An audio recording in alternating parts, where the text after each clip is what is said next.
When we did the research, we found this really interesting Russian myth of Katesh, a myth that would take us to the mountains of Siberia. And that just seemed like a really cool, remote, hostile place. And that became a great foundation for our story and gave us a landscape that was new for us, and it required a whole new set of technology for us to bring it forward. Well, what's exciting about this location is some of our spaces, our explorable spaces, are protected by guardians. And one of the guardians that we showed in our demo was this gigantic Siberian bear. Lara doesn't have the right equipment to deal with the bear in the beginning, but when you come back, geared up, powered up, it's still a very challenging fight. And it feathers beautifully into tombs because, the guardians of these tombs have a natural component to them. We have a nice mix of animals as well as people who are not local to the terrain. Of course, as a Tomb Raider game, there are supernatural elements, but animals are very much as grounded as we possibly can make them. That animal ecosystem is essential to the overall narrative and gameplay ecosystem.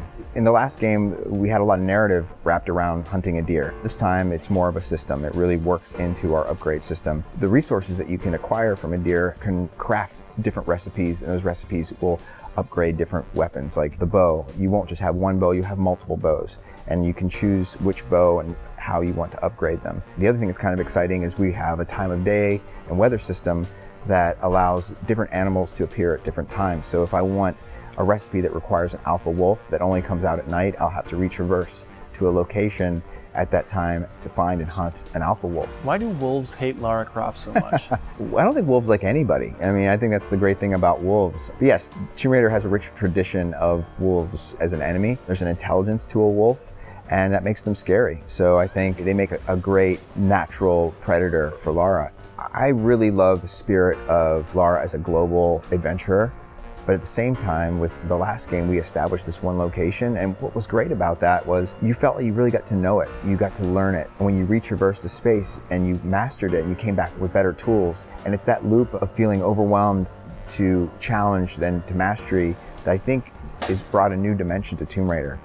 We demonstrated in the first section that Lara has 2 axes climbing up an ice wall, but also we have invested in the ability to upgrade some of our traversal mechanics. So we saw a little glimpse of how the axe turned into a grapple as she went across a tree. Traversal is still a staple of our franchise, and we are going to continue to invest in ways that the player can traverse vertically and horizontally across the landscape. We worked about 6 months on generating the technology we have for traversable snow in our game. We've invested a great deal into our effects system to make sure that you're seeing swirling snows in the air and off the ground and avalanches and things that just look tremendously interactive, crumbling ice walls. And of course, you saw the snow technology. When Lara's making trenches in the snow, it's a very believable, interactive experience. But the idea of her making an imprint or a connection to that space is very important to us. All of our animals make tracks as well. So if you're tracking a very specific animal, you could see those tracks form and you can use that as a way to follow and hunt your prey. But no, they're not permanent. The snow is still falling and we slowly fill them up. But it really does bring another level of immersion and connection between the character and the world. Snow is obviously very important to us, but there's a bubble of the world that seems to exist outside of Siberia. It's like, and we call it the oasis, a place that isn't completely permafrost.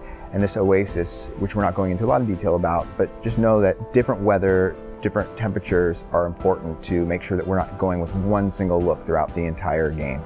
It's the other thing I love about this franchise is Lara's a very smart character, and she's able to use these environments that were once things that were an adversity to her, and she turns it on her enemies. And I think that's what's compelling is, yeah, we do bring her down again, but it's that loop of going down and up that makes her more relatable. Because if she was just perfect and a superhero, then we would lose some of the great things that we had on the last game. So we have to find those moments where the world will overwhelm her, but she will find a way to survive. Yeah, because some of this stuff's really hard. It's not easy being a Tomb Raider. I think we're going to be delivering a Tomb Raider experience that you would have dreamed of. The sophistication we're bringing to gameplay is as much as the sophistication as we're bringing to the graphics, and I find that extremely exciting.